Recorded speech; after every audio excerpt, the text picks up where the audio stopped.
বিয়ের প্রোগ্রাম মানেই আনন্দ উল্লাস। তো এবার হলো ভিন্ন এক রকমের অভিজ্ঞতা, যেটা আমার বেলায়ও হয়নি কিংবা আমার পূর্বে কোনো অভিজ্ঞতা ছিল না। জামাই বাজার, এইটা আবার কি?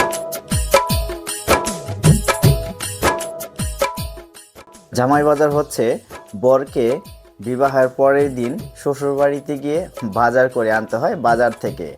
কারণ হচ্ছে শ্বশুরবাড়ির লোকজনকে দেখাইতে হয় জামাই বাজার করতে পারে কিংবা না। বাজার করে আনতে বরের কতটুকু অভিজ্ঞতা রয়েছে সেটাই জানার জন্য কনের বাড়ির লোকজন এই পন্থাটা অবলম্বন করে থাকে। আরেকটা কথা বলতে একদমই ভুলে গেছি, সকাল সকাল বরকে কিন্তু পালিয়েও যেতে হয় শ্বশুরবাড়ি থেকে। তারপর শ্বশুরবাড়ি থেকে লোকজন গিয়ে সেই বরকে খুঁজে নিয়ে আসে এবং খুঁজে এনে বরের হাতে কাঁচা বাজারের লিস্ট এবং টাকা ধরিয়ে দেয় এবং বর সেই টাকার পরিমাণ থেকে তার দ্বিগুণ বাজার করে নিয়ে আসতে হয়।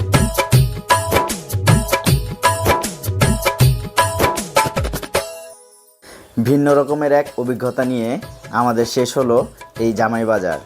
কার কার জীবনে এমন বাজার করেছেন অবশ্য কমেন্ট বক্সে জানিয়ে যাবেন, আর কে কে করতে চান সেটাও অবশ্য আমাদেরকে জানিয়ে যাবেন। ধন্যবাদ।